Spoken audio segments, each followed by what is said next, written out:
सीताराम सीताराम सीताराम कहिए, जाहि विधि रखे राम ताहि विधि रहिए।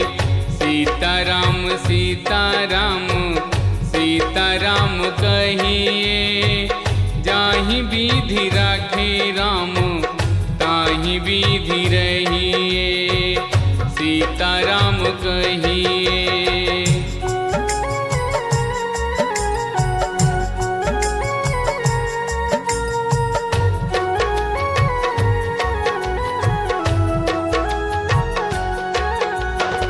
मुख में हो राम नाम, राम सेवा हाथ में। तू अकेला नाही प्यारे, राम तेरे साथ में।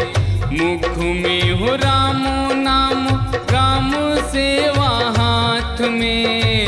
तू अकेला नाही प्यारे, राम तेरे साथ में। विधि का विधान जान, हानि लाभ सहिए। जाहि विधि राखे राम ताहि विधि रहिए। जाहि विधि राखे राम ताहि विधि रहिए। सीताराम कहिए।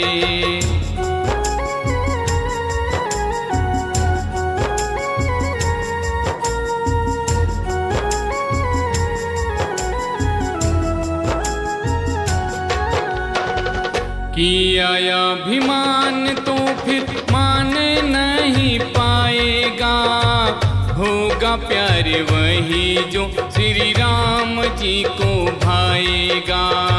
किया अभिमान तो फिर मान नहीं पाएगा। होगा प्यारे वही जो श्री राम जी को भाएगा। फल आशा त्याग शुभ करते रहिए। जाहि विधि राखे राम ताहि विधि रहिए। जाहि विधि राखे राम ताहि विधि रहिए। सीताराम कहिए।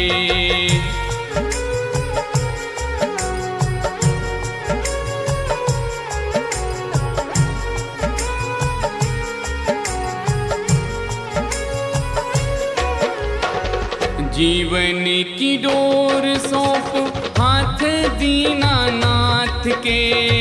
भवनों में रखे चाहे झोपड़ी में वास दे। जीवन की डोर सौंप हाथ दीनानाथ के। भवनों में रखे चाहे झोपड़ी में वास दे। धन्यवाद निर्विवाद राम राम कहिए। जाहि विधि राखे राम ताहि विधि रहिए। जाहि विधि राखे राम ताहि विधि रहिए।